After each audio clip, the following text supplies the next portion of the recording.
शिष्यता को समझें और साहब के संकल्प के साथ होने का प्रयास करें।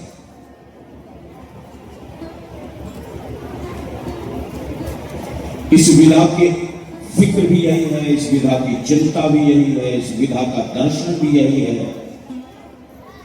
साहब के संकल्प के साथ हो जाए, उससे जुड़ जाए। मेरे लिए विषय है मानव जीवन में गुरु की आवश्यकता। धरती का सबसे निरीह प्राणी अगर है तो मानव है। इतना कमजोर कोई आपको नहीं मिल सकता। आप बाघ का सामना नहीं कर सकते, शेर का सामना नहीं कर सकते हैं, चीता का सामना नहीं कर सकते हैं, पानी में आप मगरमच्छ का सामना नहीं कर सकते।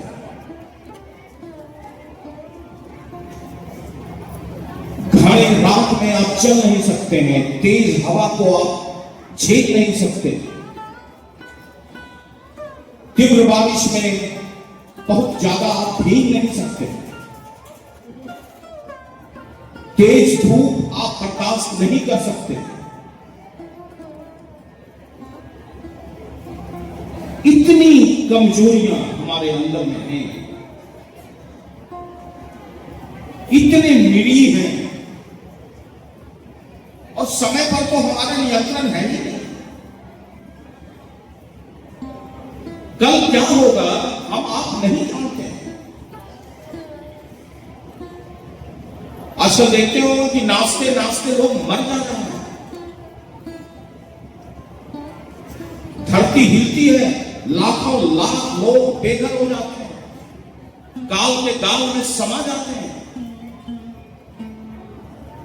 मानव जीवन और निश्चितताओं से भरा हुआ है, उसकी पकड़ में है, उसकी जकड़ में।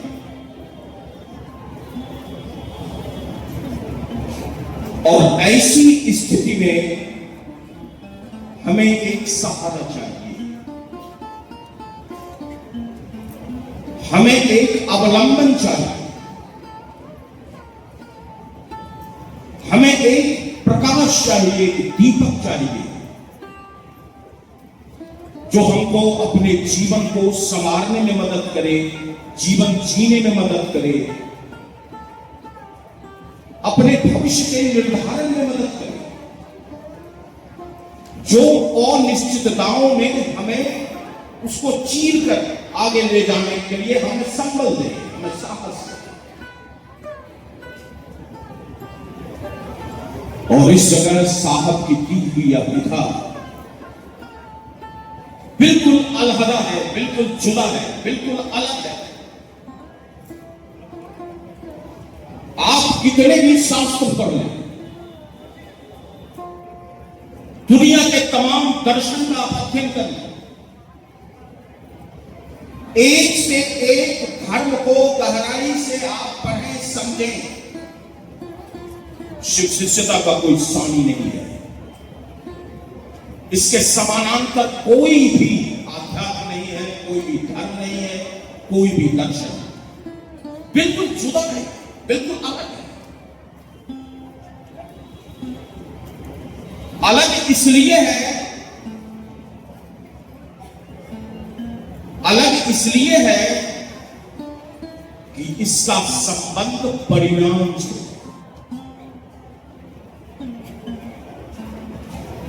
इसका संबंध जब आप इस विधा में उतरते हैं तो आपको परिणाम तत्क्षण मिलता है, तुरंत मिलता है। यही कारण है कि करोड़ों करोड़ शिष्य हैं। यही कारण है कि हर एक शिव शिष्य और शिव शिष्या का की अपनी एक अनुभूति है, अपना अनुभव, और उसी अनुभूति, उसी अनुभव की ताकत पर, उसके बिना पर, उसके सहारे हम आप चल पड़ते हैं, दौड़ पड़ते हैं। अगर कोई बुलाए किसी चर्चा में आना है, संगोष्ठी में आना है, तो हम रुक नहीं पाते। इसके पीछे वही परिणाम है, वह रिजल्ट है जो हमको आपको अंदर से झकझोरता है। और वो परिणाम गुरु से संबंधित है। गुरु हमें समझाते हैं, बताते हैं, संबल देते हैं, प्रकाश प्रज्वलित करते हैं, जीने का सहारा बनते हैं और उंगली थाम के हमें आगे बढ़ाते हैं। गुरु जब शिव बनते हैं वो तो मौन रहते हैं, वो तो चुप है। हम शिष्य तक वो समझ आती कैसे, हम यह कैसे परिणाम में उतर कर जब महसूस करते हैं कि मेरा गुरु शिव है, कैसे?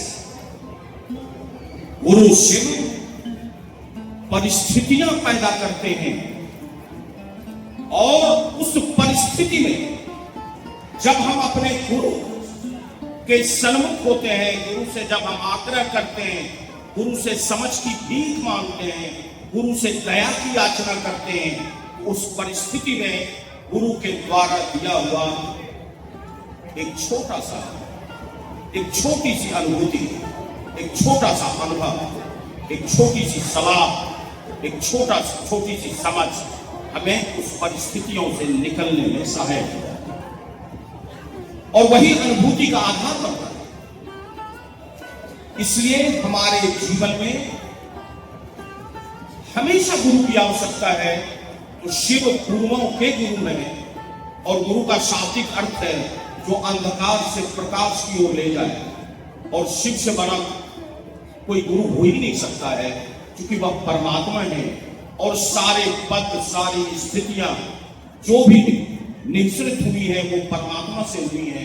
गुरु पद भी उन्हीं से निश्चित है। इसलिए हमारे आपके जीवन में जो अनुभूतियों पर के आधार पर हम शिव शिष्य और शिष्य चल रहे हैं, यह हमारी एक जरूरत है, हमारा एक अनुभव है, और उस जरूरत और अनुभव के सहारे हम शिव को गुरु बनाते चलेंगे और साहब के संकल्प को मजबूत करते चलेंगे। जो कि भगवती के बाद अगर किसी ने संकल्प लिया है उस शिव को झकझोरने, उस परमात्मा को परेशान करने का, तो माता भगवती ने कहा था वरों शंभु ने तो रहा तुम्हारी। उसके बाद अगर किसी ने संकल्प लिया है तो साहब श्री हरिंद्रानंद जी ने लिया, मैं एक एक मानव को शिव का शिष्य बना के रहूंगा।